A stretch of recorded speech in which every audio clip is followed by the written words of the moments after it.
Imagine, if you will, the year is 1996. Doctor Who has been off the air for nearly a decade. Now, it's back. This is the TV movie. Stupid.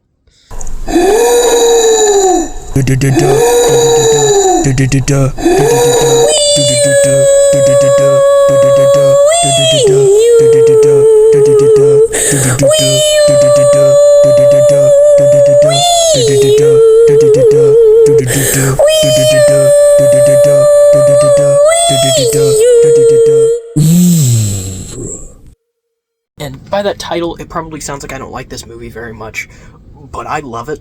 And the whole point of this movie was to reintroduce the series to American audiences for an American-based revival ran by Fox. And it's one of two live-action appearances of Paul McGann as the Eighth Doctor, and in the other one, they kill him. So, yeah. The Eighth Doctor, in my opinion, is such a good Doctor that he embodies what it is about the character that moves him through the Time War and the Revival series itself. And we'll get into all of this. I'll recap this. It's probably going to take a minute. And then we'll talk about what makes this movie good and what holds it back. So, yeah. I lied. There's more to talk about that. There's more to talk to you about before we get to recapping. So, this movie wasn't. I don't know how it wasn't canon. For sure, until the Family of Blood episode where David Tennant uses the chameleon arch to forget everything and become John Smith. And he draws Paul McGann in that notebook where he draws all the Doctor's faces. I'll put it right here. So people weren't really sure how to do that, like what was going to happen. And then the Master comes back, I think, three or four episodes later, and is also using a chameleon arch. But you'll see why that's complicated in a minute, and we'll get to it when we get to it. But I'll explain when we get there. Is the whole thing. The whole point. Okay. We weren't sure if this movie was canon for a while. I say we. I wasn't alive. But, like, nobody was sure if this movie counted until Family of Blood. So, cool.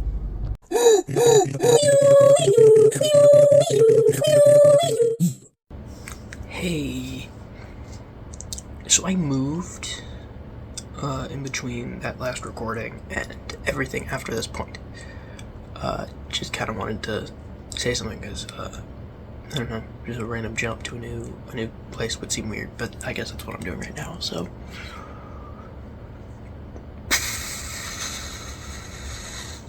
Don't know why I started recording. Okay. Doctor Who, baby. Editing me here. Sorry for the bad audio up until this point.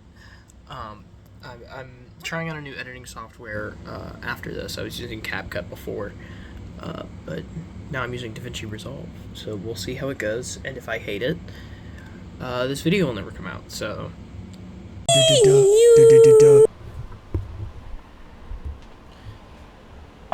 This movie's weird. I like it, but it's weird. Let's just get that out of the way. It starts with a voiceover describing the fact that the Master has been charged for his crimes on Skaro, of all places. Weird for them to put it there and not on Gallifrey, which was widely known to be the home of the Doctor by the end of the classic series, which is something that I'm sure we'll get into during the actual review part of this video. But, yeah, he's charged for his crimes on Skaro and disintegrated. Not really, but and he's put into a little chest that the Doctor is tasked with bringing to Gallifrey, and I guess them getting rid of, kind of in a similar way to the 12th Doctor and Missy, but the Master is supposed to actually be dead this time. So that's an interesting way of going about it. The Master breaks out and messes with the TARDIS and makes the Doctor land in 1999 in San Francisco, which is maybe the worst place for him to be, because right as he steps out of the TARDIS, he gets in the way of a gang shootout and is shot multiple times. And the kid who he got in the way of, who I believe his name is Chang Lee, which is a name for the only Asian character in this movie, which was a choice. It was the 90s. It was the 90s, and people didn't care, but it's bad. Anyway, Chang Lee sees the Doctor dying on the floor and calls an ambulance, which gets there really fast.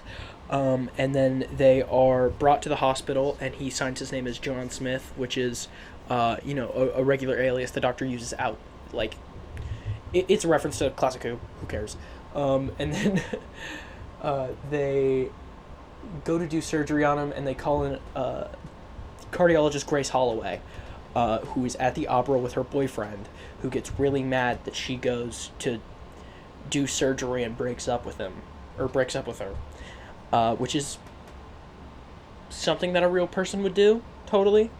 And then the Doctor tells them, like, I have two hearts, what are you guys doing? And earlier in the movie, they do an x-ray, and he has two hearts, and they're like, double exposure! And they just kind of ignore it. And then when they go to do surgery, they realize he does actually have two hearts. And they're like, okay, what's going on? And then he, like, dies on the operating table. And he's sent to the morgue. And one of the morticians is played by Will Sasso, who's a guy I like, fellow Baldy. And, well, now he's bald. He wasn't bald in that movie. But Grace's boss was like, we need to get rid of this stuff. And he burns the x-rays, which is not something a doctor would do, but what do I know? And then, oh, God. Yeah, the Doctor regenerates, and his face is all stretchy instead of the beams of light that it was regularly shown as, and was shown as after this movie, because they just really, really wanted to use their CGI, I guess. And he wakes up not knowing who he is because of the anesthesia, but he knows that he needs to find Dr. Holloway. So he finds her, and she's like, who are you? What are you doing in my car? Leave me alone. And he ends up going to her house, and she, like, studies his blood and is like, what's going on? This movie makes choices. And then the Master is shown to be inside of the paramedic's coat that was driving the ambulance, and he takes over his body, and the guy gets the disease that the Master had in his last appearance in the classic series. I'll put a picture of what he looked like. I think I already did. If I didn't, I'll put a picture up, but if I did, sorry. It's an important part of the plot that he looks like that. And then he's American. And so the Doctor gets Grace Holloway's boyfriend's shoes, and he walks around in them, and he's like, Gallifrey! I really like how he says it. They'll put it back in the grass. It's a warm Gallifreyan night. Gallifreyan? Gallifrey! the last, like, minute and a half out.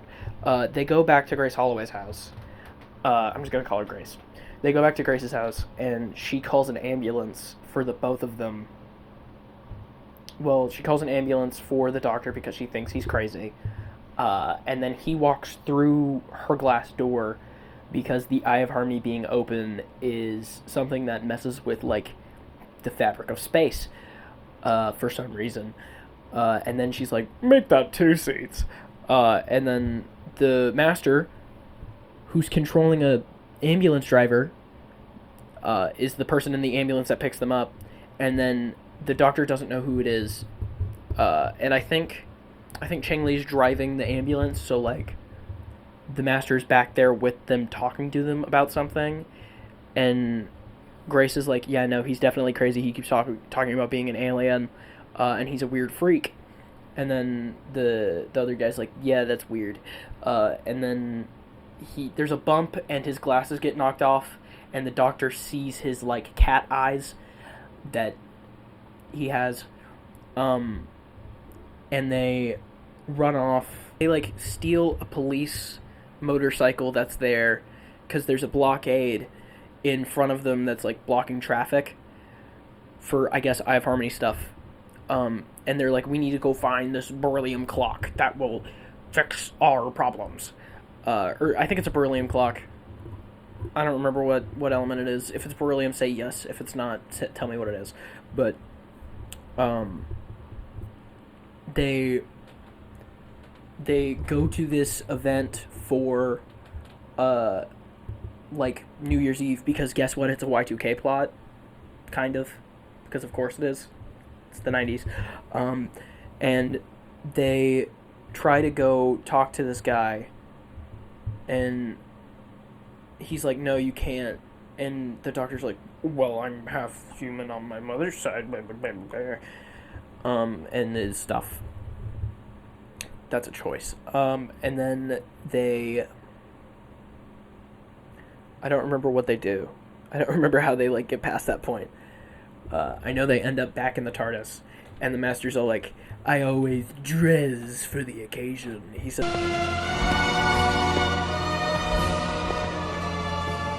I always dress for the occasion.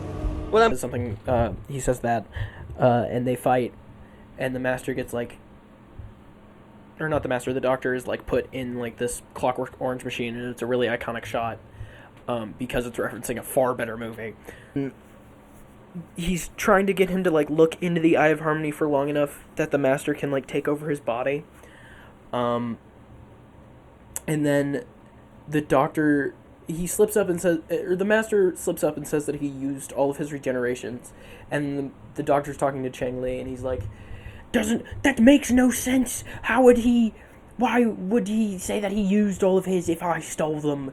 And then Chang Li's like, and he pushes the master in to the Eye of Harmony, and he dies, but not really.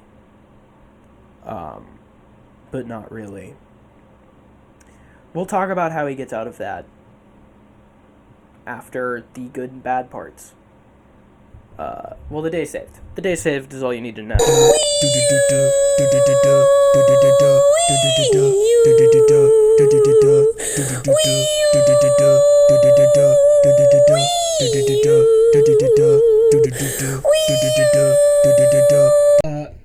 Hey, it's daytime.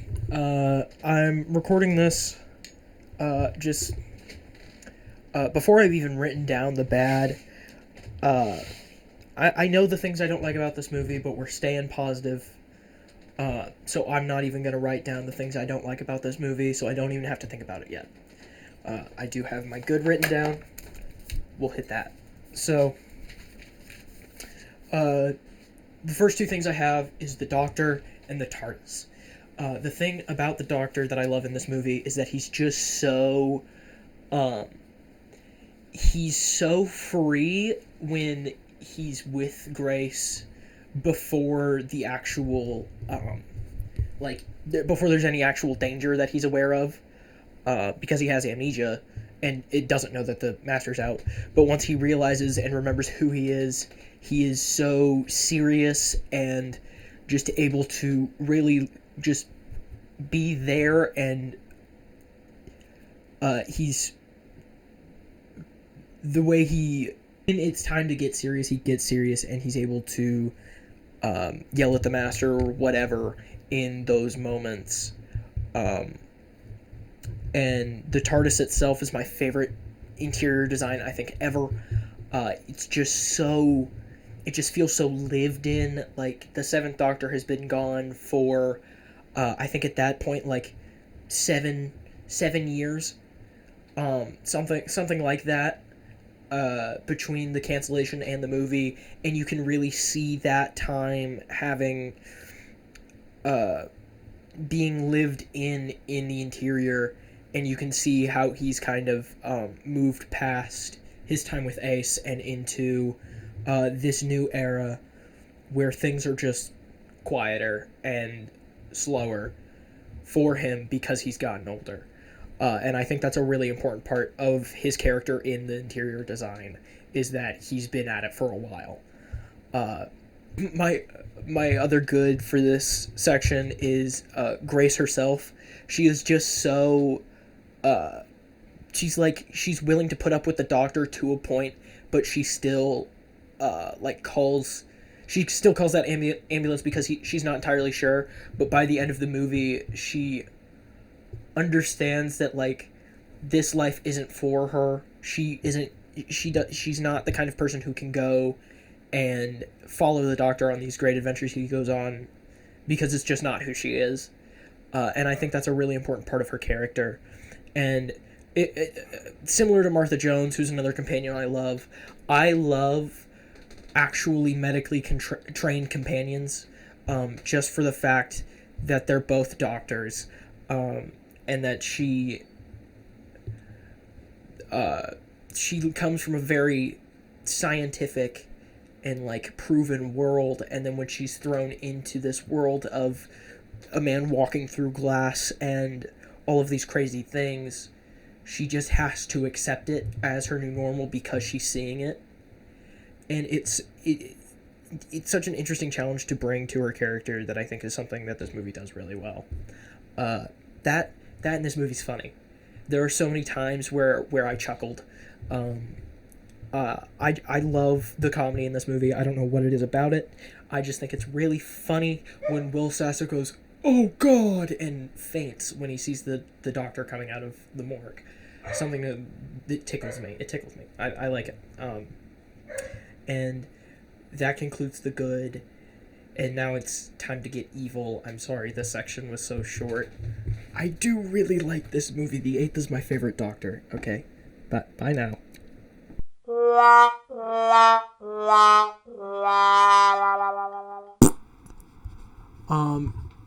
So this movie does a lot well.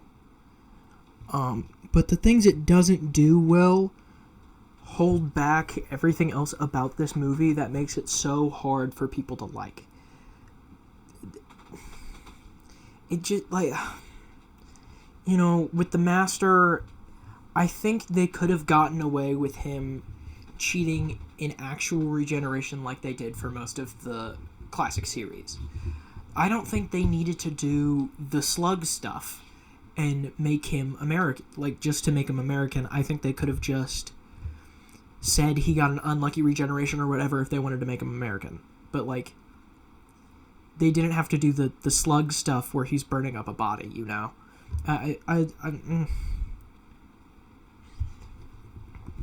And I find it hard to really dislike the Master while also finding it hard to like him. He's just such a nothing villain in this movie where he wants to get the rest of the Doctor's regenerations, which is a fine idea, but the way that they try to get him to go about it is so boring and nothing, where he's just staring at an eyeball. He has to kidnap a little boy and make him open an eyeball for him. It just makes the Master, who is one of the Doctor's biggest villains, so dependent on everything else around him in the story that it just makes it boring to watch him have to stumble his way into the scenarios he gets himself into and then try and get other people to get him out. And I don't like it. It's not the Master that is in New Who at all. They completely reworked the character, I believe, in New Who to make him a somewhat likable villain. But with this movie, it's just so easy to watch him do nothing, because that's all he ever does. I also dislike Chang, his whole deal, his whole character. I don't like how easily he's convinced that the doctor is just wickedly evil. Like, he just saved that man's life, and then when confronted, even with a little bit of pushback from the master, where he says, no, that guy's evil, he's immediately like, okay. And I wish there was more conflict where he had to be mind controlled, because the master had to mind control Grace, and he didn't have to do that at all for Chang. He just gave him money, and he was like, cool, which is weird.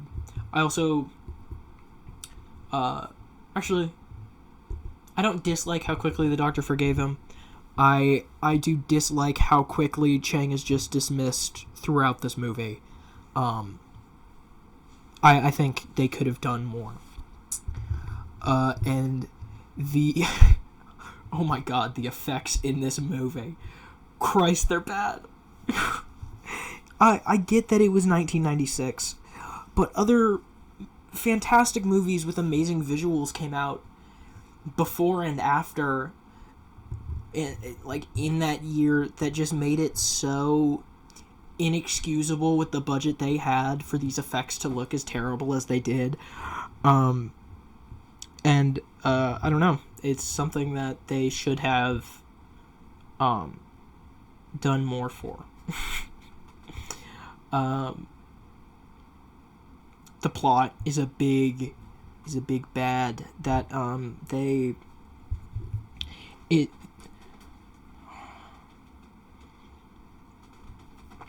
it's just kind of yes-anding on itself constantly, and the only real conflict is the master, but like, it's not even a real conflict, because he's just he's just doing things until the doctor's like, no, and then everything just stops. And I wish there was more actual, like, I know there's a fight scene where the master's fighting the doctor, but like, that's not actual conflict within the story, and I wish there was more of it. Okay. This part needs its own section. Hold on.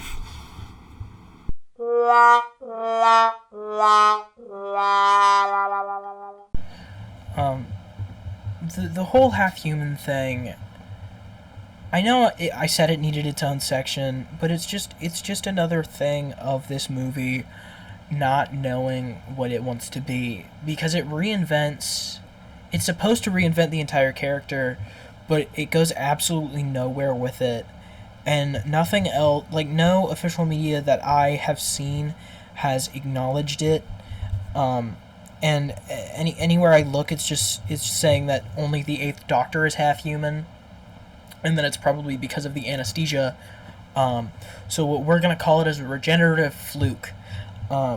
Just a little oopsie that happened. So, the 8th Doctor is half-human, but no other Doctor is half-human. Weirdly enough, even though he says it's from his mother's side,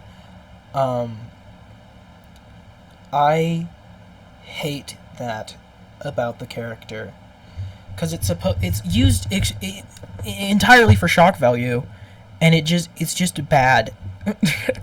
But that's the entire video. So thank you for watching. If you made it all the way here, thank you for paying attention. And I love you. Follow me on all my other stuff. Should be in my bio, or in the description. And as I always say, Yagadaga Fluber. 1, 2, 3, 4. This is the outro song. So say goodbye. This is the outro song.